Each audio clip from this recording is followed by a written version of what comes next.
Bahujan Samaj party के संस्थापक मान्यवर कांशीराम जी किसके, बीएसपी के या समाजवादी पार्टी के? सवाल इसलिए पूछ रहे हैं क्योंकि रायबरेली में स्वामी प्रसाद मौर्य जी का जो कॉलेज है वहाँ पे मान्यवर कांशीराम जी की प्रतिमा स्थापित की गई और समाजवादी पार्टी के जो राष्ट्रीय अध्यक्ष हैं अखिलेश यादव अनावरण करने गए। तो हमारे साथ बात करेंगे इस मुद्दे पर बहुजन समाज के पत्रकार हैं, वरिष्ठ पत्रकार शंभू जी, नेशनल दस्तक से, कि कांशीराम को एक समय बीजेपी के पोस्टर में लगाया गया था, शायद आपको याद हो। अब समाजवादी पार्टी के मुखिया अखिलेश यादव कांशीराम जी की प्रतिमा का अनावरण कर रहे हैं। देखिए, मैं एक पत्रकार के नाते तो और जितना मैंने कांशीराम साहब के भाषणों को पढ़ा, मुझे एक दो बार ही उनको देखने का मौका मिला।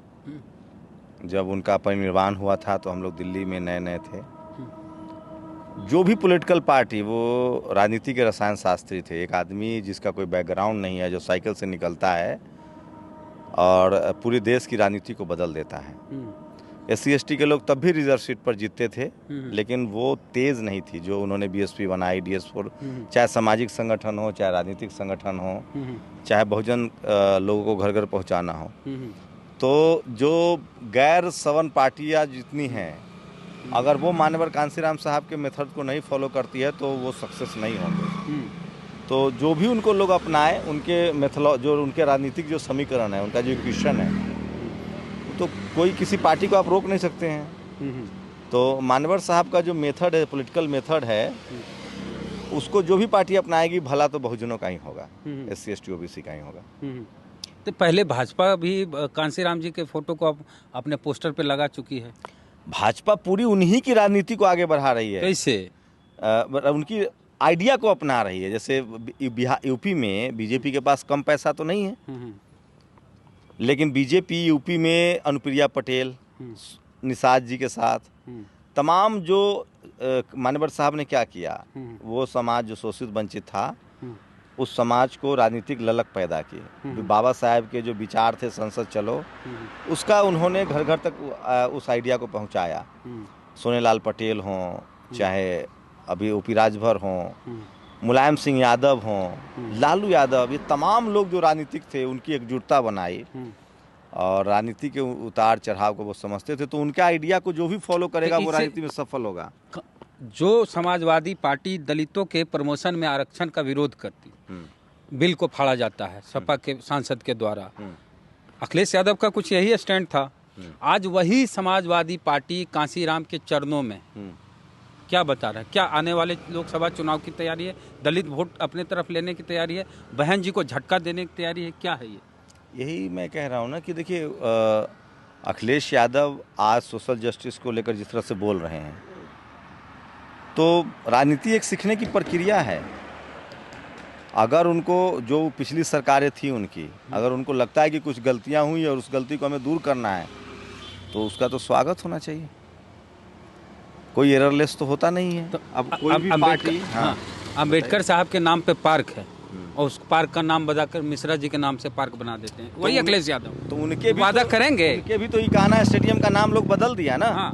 तो मैं वही तो कह रहा हूँ ना कि बहुजन समाज के लोग बहुत भोले होते हैं, बहुत नेक दिल होते हैं। तो वो सीख रहे हैं, उनके घर को गंगा जल से धोया गया। तो अब तो अखिलेश यादव खुद कह रहे हैं कि मैं अपने आप को पिछड़ा नहीं मानता था, मैं प्रोग्रेसिव पिछड़ा मानता था, लेकिन लोगों ने मुझे शूद्र बना दिया।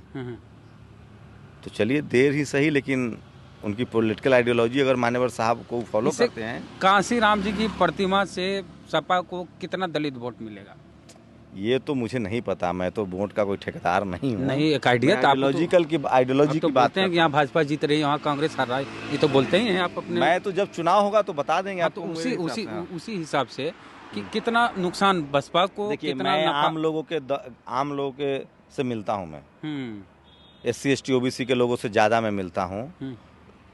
हर SC/ST OBC यही चाहता है कि SC/ST OBC की जो पॉलिटिकल पार्टियां हैं, पॉलिटिकल लीडरशिप है, वो एकजुट हो। तो हर आदमी यही चाहता है। उसमें कर्पूरी ठाकुर हो, मान्यवर कांशीराम साहब हो, बाबा साहब हो, सोनेलाल पटेल हो, रामस्वरूप वर्मा हो, जगदेव बाबू हो, कर्पूरी ठाकुर हो, अच्छा, सबकी तस्वीरें जिस दिन तमाम उत्तर प्रदेश पार्टियों के बैनर पे आ जाएगा, इससे बड़ी बहुजन समाज के लिए क्या यूपी से हो गया। अब यूपी से जुड़ा मसला बिहार में हुआ है और बिहार का मामला है। जैसे केशव प्रसाद मौर्य को 2016 में प्रदेश अध्यक्ष बनाया गया भाजपा का और 2017 में चुनाव हुआ, यूपी के जो बहुजन समाज के लोग थे, खास करके मौर्य कुशवाहा लोग, उनको लगा हमारे जात का व्यक्ति नेता बना है भाजपा का प्रदेश अध्यक्ष, यही मुख्यमंत्री होंगे।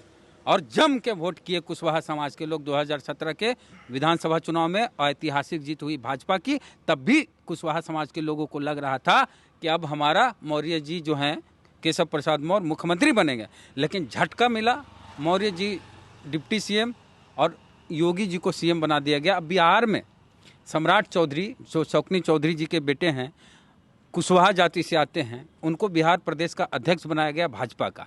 अब भाजपा में चूंकि उनको बनाया है प्रदेश अध्यक्ष, तो कुशवाहा जात के जितने भी लोग हैं यहाँ, मैक्सिमम लोग फेसबुक पे भी देखिए, उनको लग रहा है कि कुशवाहा जी सीएम कैंडिडेट हुए, भाजपा अगर चुनाव जीतती है तो उनको मुख्यमंत्री बनाया जाएगा। तो क्या जिस तरह से झटका यूपी में मिला, यहाँ झटका मिलेगा कि हो सकता है कि सम्राट चौधरी, अगर बहुमत भाजपा को मिले, सम्राट चौधरी को मुख्यमंत्री बना दे? ये तो बीजेपी का कोई अच्छा नेता जवाब देगा। हाँ, मेरी एक राय है इस पर यही, मैं जो सोचता हूँ इस दौर में, इस देश में राजेंद्र प्रसाद सिंह एक लाइन कहते हैं कि इस देश में कोई बहुजन, मान्यवर साहब की एक लाइन है कि इस देश में कोई बहुजन जब किसी पार्टी में जाता है ना, SC ST OBC, तो वो वोट लेके जाता है। सवर्ण आता है तो इंडिविजुअल आता है। उसी को राजेंद्र प्रसाद सिंह कहते हैं कि इस देश में जो जनाधार वाली पार्टियां हैं ना, या जो जनाधार वाली नेता हैं, वो SC ST OBC के हैं। तो बीजेपी SC ST OBC नेताओं को जोड़ रही है। एक दौर था जब इस देश में सिर्फ ब्राह्मण समाज के मुख्यमंत्री होते थे, कांग्रेस सत्ता में होती थी। फिर धीरे धीरे मान्यवर कांसीराम साहब आए, उन्होंने राजनीति की क्वेश्चन चेंज कर दिया। फिर बैकवर्ड आंदोलन शुरू हुआ 90 के दशक में। आज की स्थिति है कि बिना बैकवर्ड के किसी की सरकार नहीं बनेगी। मुस्लिम समाज चाहे अकेले 20% है, नहीं बना सकती है, 15% है। शेड्यूल कास्ट 15-20% है, नहीं बना। शेड्यूल ट्राइब हो। OBC एक ऐसी कम्युनिटी है जिसके पास 60% के लगभग वोट है। लेकिन सवाल ये है कि सबसे ज़्यादा शोषण का शिकार भी OBC के लोग हैं। आज रिजर्वेशन नहीं मिल रहा है, आज तमाम चीज़, तो ये समझना पड़ेगा। और ख़ासकर चलिए देर सवेर ही सही, कम से कम अब तो मुख्यमंत्री या पार्टी अध्यक्ष घोषित लोग कर रहे हैं ना। कांग्रेस ने भी किया है, 50% रिजर्वेशन देंगे। बीजेपी OBC चेहरा OBC कर रही है कि हम OBC का अपमान हो गया। तो मैं ये कह रहा हूँ कि किसी को आप बहुत दिनों तक नहीं ठग सकते हैं। हाँ। अगर कोई पॉलिटिकल पार्टी आज के डेट में चाहे कि किसी को ठग दें, तो ये संभव नहीं। ये मैसेज खासकर बहुजन दलों के लिए ज़्यादा बेहतर है कि आप सवर्णों को पीछे भाग रहे हैं और सवर्ण पार्टी OBC के पीछे भाग रही है। तो सत्ता की चाबी मुझे लगता है कि कुल मिलाकर SC ST OBC के पास है।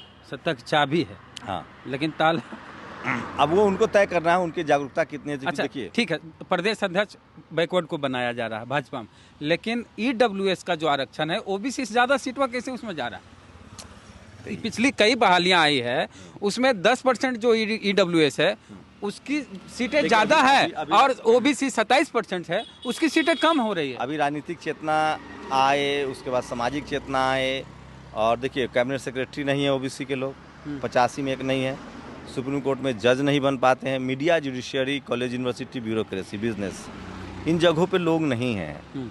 तो ये बहुजन लीडरशिप को सोचना पड़ेगा कि क्या उनके लिए मुद्दा है कि नहीं है।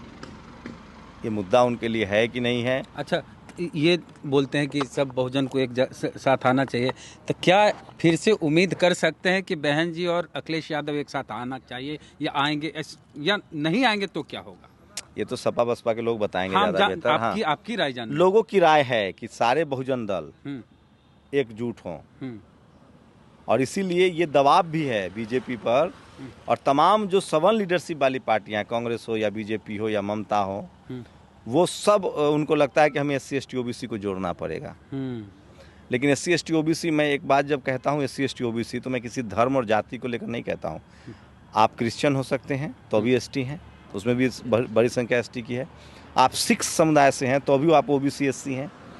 आप हिंदू समुदाय से हैं तो भी SC ST OBC हैं। आप मुस्लिम समुदाय से हैं तो भी आप OBC और ST हैं। तो SC ST OBC इस देश की लगभग 90% लोग हैं जो इकोनॉमिकली बैकवर्ड हैं, सोशली बैकवर्ड हैं, एजुकेशनली बैकवर्ड हैं। तो उनकी पॉलिटिकल भागीदारी जब तक नहीं बढ़ेगी, उसमें ग्रास रूट से आए हुए नेता नहीं आएंगे। और चलिए, कोई पार्टी करे, अगर उनके सामाजिक हक, राजनीतिक हक, कॉन्स्टिट्यूशनल राइट्स के पक्ष में हैं, तो लोग उसके साथ जुड़ेंगे। चलिए, तो बहुत शुक्रिया बातचीत के लिए। तो शंभू जी नेशनल दस्तक के एडिटर से बातचीत की है। पूरी बातचीत कैसी लगी बताइए कमेंट बॉक्स में। फेसबुक वीडियो देख रहे हैं, पेज को लाइक फॉलो नहीं किया कर लीजिए। यूट्यूब पे वीडियो देख रहे हैं, सब्सक्राइबर नहीं है तो घंटी बजा कीजिए। जय भीम, जय भारत।